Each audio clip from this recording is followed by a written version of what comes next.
दोस्तों जय हिंद। स्वागत है आप सभी का जीएस की पाठशाला में। दोस्तों इस वीडियो को लास्ट तक जरूर देखिएगा। बहुत महत्वपूर्ण चीज़ बताने जा रहा हूं मैं, किसके रिगार्डिंग, यूपी पीसीएस मेंस 2023 के रिगार्डिंग, और उसमें भी स्पेशली जो जीएस 5 और 6 का जो नया पेपर ऐड हुआ है, जो नया सिलेबस ऐड हुआ है, उसके बारे में हम डिटेल्ड एनालिसिस करेंगे यहाँ पर। ठीक है, तो इसको लास्ट तक देखिएगा। ठीक है, बच्चों में शेयर कर दीजिएगा, लाइक कीजिएगा इसको, और चैनल पर नए हैं तो सब्सक्राइब करके बेल आइकन भी प्रेस कर लीजिएगा ताकि वीडियो का नोटिफिकेशन वगैरह आपको मिलती रहे। ठीक है, और टेलीग्राम चैनल पे मैं इसको शेयर कर दूंगा पीडीएफ को। अगर आपको चाहिए तो टेलीग्राम चैनल की लिंक दी हुई है, वहाँ से ज्वाइन करके आप ले सकते हैं। ठीक है, बाकायदा हम इसका एनालिसिस करेंगे, कैसे और क्या तैयारी, क्या रणनीति होनी चाहिए, उसके बारे में भी हम डिस्कस करेंगे। ठीक है, तो देखिएगा इसको। चलिए शुरू करते हैं हम लोग इस वीडियो को। ठीक है, 2024 में जो लोग परीक्षा देंगे, ठीक है, उनके लिए भी ये बहुत ज़रूरी है। इसको आपको रट लेना है, ये जो सिलेबस है ना, उसको रट लेना है एकदम। देखिए, सभी जो भी परीक्षा होती है, कोई सी भी परीक्षा हो, उसमें आपको सिलेबस का बहुत ही महत्वपूर्ण रोल होता है। सिलेबस को आपको ध्यान में रखकर ही तैयारी करनी पड़ती है। अगर आप सिलेबस को ध्यान में रख के तैयारी नहीं करेंगे तो जाहिर सी बात है कि आप जो है मिसगाइड हो जाएंगे, आप पथ से भ्रमित हो जाएंगे। तो आपको पथ पर, सही पथ पर बने रहने के लिए सिलेबस को जानना बहुत ज़रूरी है। और उसके लिए आपको सिलेबस अगर याद है, कहीं भी आप न्यूज़ देख रहे हैं, पेपर पढ़ रहे हैं, ठीक है, तो आपको अगर सिलेबस ध्यान में है तो आपको लग जाएगा, पता चल जाएगा कि भाई ये जीएस 1 का पार्ट है, इसको हम वहाँ पे मेंशन कर सकते हैं। ये जीएस 2 का पार्ट है, इसको हम वहाँ पे मेंशन कर सकते हैं। तो इसीलिए ये ज़रूरी है। अब आप जीएस 6 और जीएस 5 और 6 के बारे में भी यही चीज़ अप्लाई कीजिए।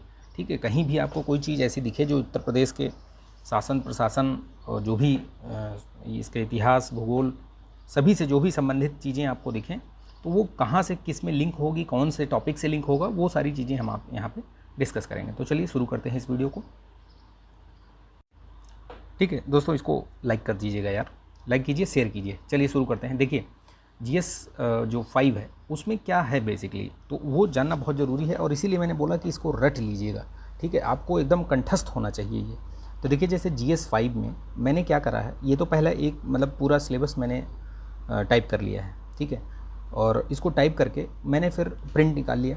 प्रिंट निकलवाने के बाद मैंने इसमें, देखिए, पॉइंट मैंने निर्धारित कर दिया। पॉइंट का मतलब ये हुआ कि कहाँ से कैसे कितने पॉइंट में हम इसको तोड़ सकते हैं। तो सिलेबस में जैसे अगर आप जीएस 5 की बात करेंगे तो इसमें जो टोटल जो पॉइंट्स दिए हुए हैं वो हैं 21।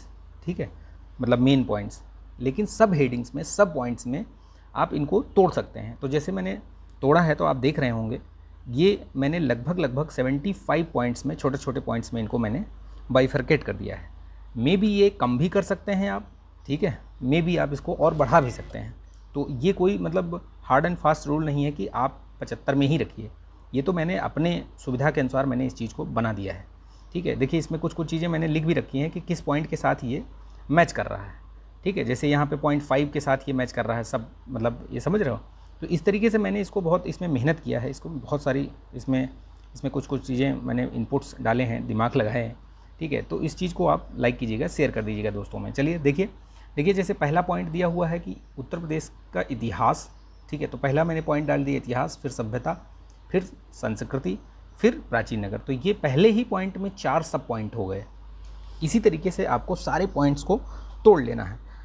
इससे सहूलियत क्या होगी, आप सोचेंगे कि इससे फ़ायदा क्या होगा भाई। ठीक है, तो फ़ायदा ये होगा कि जैसे कोई चीज़, बहुत बड़ी चीज़ दिखती है, शुरुआत कहाँ से करते हैं हम। मान लो आप कहीं ऐसे काम की शुरुआत कर रहे हैं जहाँ पे मतलब बहुत समय लगने वाला है, तो पहले इजी स्टेप से शुरुआत किया जाता है। ठीक है, एकदम से आप देखिए, गेम जब खेलते हैं आप, गेमिंग, तो पहले क्या होता है, पहले इजी वाले जो मोड होते हैं उस पर हम, लर्नर मोड पे उस पर चलते हैं, फिर धीरे धीरे हम आगे बढ़ते हैं। तो उसी तरीके से है कि आप इसको तोड़ लेंगे तो आपको पता चलेगा कि भाई हाँ, पहले हमें यूपी का इतिहास पढ़ लेना है। ठीक है, जब हम ये टॉपिक ख़त्म कर लेंगे, एक टॉपिक ख़त्म कर लेंगे, तब हम यूपी की सभ्यता, संस्कृति, और यहाँ पे जो प्राचीन नगर हैं, प्राचीन नगर जो भी आपको पुराने जो महाजनपद काल से लेकर के या हड़प्पा संस्कृति से लेकर के और अभी तक, ठीक है, नगरों की बात अगर करें तो हम महाजनपद काल से ही समझते हैं। ठीक है, वहीं से आपको पुराने जो नगर हैं, वो प्राचीन नगर वहीं से मिलते हैं, तो वहीं से इसकी शुरुआत मानी जाती है। तो इस तरीके से चीज़ों को तोड़िए, उसका नोट्स बनाइए। ठीक है, और बहुत ये बहुत जल्दी जल्दी काम कीजिए, बहुत इसमें समय नहीं लगाना है। इसको जितना जल्दी कर लेंगे उतना ही आपके लिए आसानी होगी रिवीजन करने में और चीज़ों को प्रैक्टिस करने में, ठीक है। तो ये याद रखिए, इसी तरीके से मैंने सारा ये तोड़ लिया है, देख सकते हैं आप, ठीक है। ज़्यादा समय नहीं लूँगा मैं इसमें। मैं देखिए यहाँ पे आपको सारी चीज़ें बता दिया मैंने। यूपी की वास्तुकला, ठीक है, उसकी महत्ता एवं रख रखाव, संग्रहालय, अभिलेखागार एवं पुरातत्व, ठीक है, सुविख्यात स्वतंत्रता सेनानी एवं व्यक्तित्व। तो इनका जो अलग अलग पेज, मतलब मान लीजिए एक पॉइंट आपने लिखा एक पेज पे, ठीक है, यहाँ पे लिखिए पॉइंट 1। अब आप वहाँ पे पॉइंट 1 में ऊपर चाहे तो पहली हेडिंग डाल दीजिए, उसके बाद पहला लिखिए आप यूपी का इतिहास, फिर उसमें जो नोट्स बनाने हैं आपको, स्रोत वगैरह लिख लीजिए भाई कि हम स्रोत कैसे, कहाँ से क्या जानकारी मिलती है।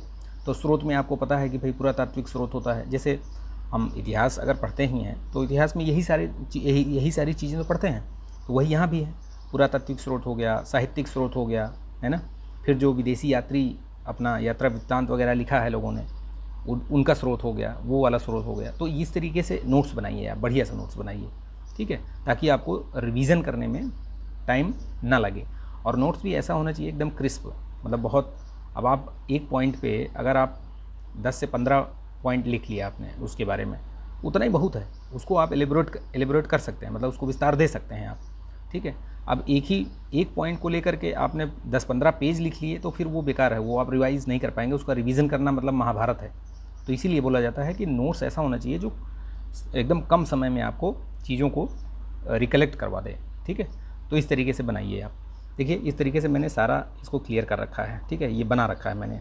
आप चाहें तो इसको आधार बना करके इसको आप ले सकते हैं, टेलीग्राम चैनल पर मैं भेज दूंगा इसको, वहाँ से ले सकते हैं आप। और यकीन मानिए ये 2023 के लिए ही नहीं है, ये अब हो गया। जब तक परीक्षा मतलब चलती रहेगी यूपी पीसीएस का, जब तक कि सिलेबस नहीं चेंज होगा, परिवर्तित नहीं होगा, तो यही रहेगा, ठीक है।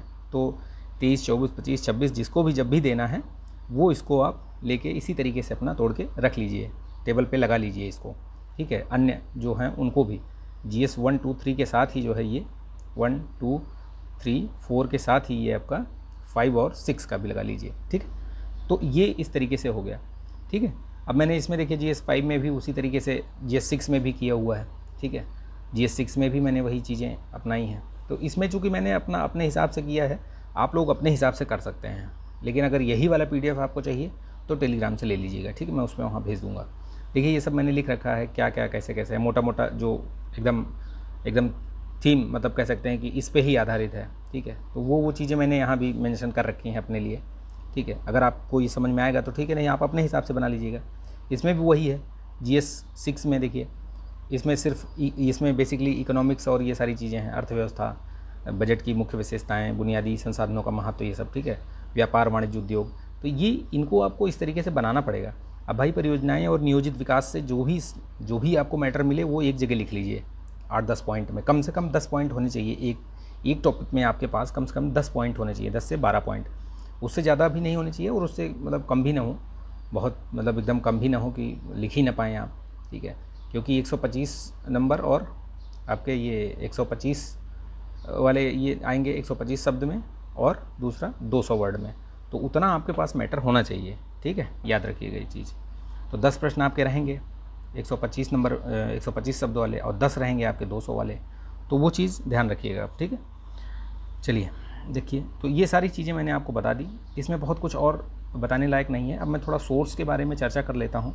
वैसे सोर्स तो मार्केट में बहुत सारे अवेलेबल हैं, लेकिन जिस पर आप विश्वास कर सकें वैसा सोर्स आप देखिए और जो अवेलेबल भी हो, ठीक है। तो देखिए जैसे यूपी स्पेशल के लिए तो वैसे तो मार्केट में बहुत सारी बुक्स हैं अवेलेबल, ठीक है। आपका इसका है पब्लिकेशन, ये इसका परीक्षा वाणी का भी है ना, परीक्षा वाणी की भी है, ठीक है। और एक इसको भी ले सकते हैं। वैसे इसमें थोड़ा सा कम वो दिया हुआ है, थोड़ा सा आपको जो ब्रीफ में दे दिया है, लेकिन ये है कि ठीक है, वैसे ये भी बुक ठीक है। नहीं तो आप बेसिकली जो सारस्वत जी की है ना, यूपी उत्तर प्रदेश समग्र अध्ययन, ठीक है, राकेश सारस्वत की है ना, वो वाली ले लीजिए, वो सही है थोड़ा, उसमें ठीक ठाक दिया हुआ है और चीज़ों को एक मतलब तरीके से दिया हुआ है, तो वो ज़्यादा अच्छा है, ठीक है। तो मैं प्रेफर करूँगा कि आप जो है राकेश सारस्वत की ले लीजिएगा बुक, ठीक है। अगर नहीं लिया है तो ले लीजिए।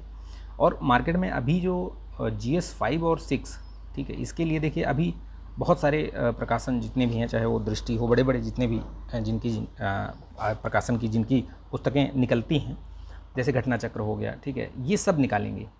तो अभी तो फ़िलहाल मुझे लग रहा है यूथ की आई हुई है, यूथ की मैंने देखी थी, ठीक ठाक है, आप उसको ले सकते हैं यूथ की। घटना चक्र की आएगी, जैसे उसने GS 1 2 3 4 का निकाला है, वैसे ही GS 5 6 का भी निकालेगा वो, तो वो भी ले सकते हैं आप, ठीक। तो यूथ और घटना चक्र या बाकी अन्य अगर आप देखिएगा जब आ जाए मार्केट में दृष्टि वगैरह या ध्येय या किसी की भी आ जाए तो वो भी ले सकते हैं, ठीक है। तो इनसे आप अपनी तैयारी करिए, इनको आप पढ़ते रहिए, ठीक है। बुक ले आइए, पढ़िए, क्योंकि बहुत समय अब कम बचा हुआ है, एक एक दिन एक एक घंटा, ठीक है, बहुत महत्वपूर्ण है। प्रैक्टिस कैसे करनी है, क्या करना है, वो सब भी हम लोग डिस्कस करेंगे, ठीक है। जैसे हम किस तरीके से चीज़ों को शुरुआत कैसे करें और क्या है, वो एक दूसरा वीडियो बनाऊंगा, ये बहुत बड़ा वीडियो हो जाएगा, ठीक है। ऑलरेडी इसमें 10 मिनट हो गए हैं, तो इसको मैं समाप्त करूंगा बहुत जल्दी ही। एक वीडियो और लेकर आऊँगा जिसमें हम मेंस आंसर राइटिंग की रणनीति डिस्कस करेंगे, ठीक है। अभी तो मैंने ये आपको बता दिया सिलेबस, और आप GS 5 और 6 का जो सिलेबस है वो, प्लस आप जो है कौन सी बुक वगैरह या कौन से नोट्स रेफ़र करें, उसके बारे में मैंने यहाँ पे आपको बताया है, ठीक है। अगर इसके बारे में कुछ और आपको जानकारी चाहिए, ठीक है, इसमें तो आप कमेंट कर सकते हैं, मैं उसका रिप्लाई कर दूँगा, ठीक है। या आप टेलीग्राम चैनल ज्वाइन करके वहाँ आप अपनी क्वेरी पूछ सकते हैं। तो देखिए, इसमें बेसिकली जो चीज़ें समझने वाली हैं बस वही है कि आप इनको समझिए, जो चीज़ें हैं उनको तोड़िए, जो सिलेबस में जो दिया हुआ है पॉइंट उनको तोड़िए, और तोड़ने के बाद आप उसको फिर से नोट्स बना लीजिए, ठीक है। इसीलिए मैंने ये सारे पॉइंट्स ये सारी चीज़ें बना रखी हैं, ठीक है। तो आई होप ये वीडियो आपको अच्छा लगा होगा, सही लगा होगा, जानकारी भी सही लगी होगी। तो प्लीज़ इसको लाइक कीजिएगा, शेयर कर दीजिएगा दोस्तों में, और चैनल पर नए हैं तो सब्सक्राइब करके बेल आइकन भी प्रेस कर लीजिएगा ताकि वीडियो का नोटिफिकेशन आपको मिलता रहे। बाकी बीच बीच में मैं कुछ स्ट्रेटजी वीडियो और कैसे आंसर राइटिंग की शुरुआत करें, ये सारी चीज़ें मैं एक वीडियो और बनाऊँगा, तो उसमें मैं आपको ये सारी चीज़ें बता दूँगा, ठीक है। देखिए, अभी जिनका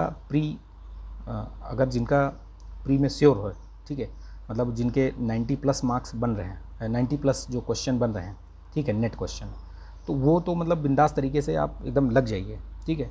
बाकी जो 85+ वाले हैं या 80 मान के चलिए, 80 तो खैर डाउन ही है, इतना डाउन तो कभी नहीं जाएगी, वैसे 80 तो नहीं जाएगी, लेकिन जो 85 वाले हैं, 85+ से और 90 के बीच में जो क्वेश्चन वाले हैं, इनको थोड़ा सा मतलब रुकना पड़ेगा, क्योंकि बहुत सारे क्वेश्चंस देखिए आप लोगों ने देखा होगा कि आयोग ने जो आंसर की दी है उसमें बहुत सारे क्वेश्चंस गलत दिए हुए हैं, आंसर मतलब गलत दिए हुए हैं, कुछ में प्रिंटिंग मिस्टेक थी। तो इस तरीके से मतलब बड़ा ही ढीला ढाला रवैया रहा है आयोग का, इस तरीके से नहीं होना चाहिए। 150 क्वेश्चन अगर आप बनाते हैं तो 150 क्वेश्चन मतलब निर्विवाद रूप से उसमें कोई मतलब होना ही नहीं चाहिए, कोई विवाद ही नहीं होना चाहिए, वो निर्विवाद होना चाहिए पूरा। चाहे आप आंसर, अब यार 150 ही क्वेश्चन बनाने हैं, उसमें भी आप कहीं किसी का कुछ बता दे रहे हैं, किसी का कुछ बता दे रहे हैं, इससे थोड़ा सा जो है बच्चे प्रभावित हो जाते हैं, उनका जो है मेंटल स्टेट आप आयोग को समझना चाहिए कि बहुत मुश्किल हो जाता है चीज़ों को कैलकुलेट करना, ठीक है। तो ठीक है, अब वो हम उसमें बहुत कुछ नहीं कर सकते हैं। अगर आपका प्रश्न आपको उस तरीके से गलत आप मतलब आंसर दिया हुआ है और आप उसको चैलेंज कीजिए, मैंने टेलीग्राम चैनल पे वो सारी चीज़ें भेज रखी हैं, ठीक है, तो वहाँ से ले लीजिएगा। चलिए ठीक है, मिलेंगे नेक्स्ट वीडियो में, तब तक के लिए ध्यान रखिए, आप पढ़ाई करते रहिए। जय हिंद।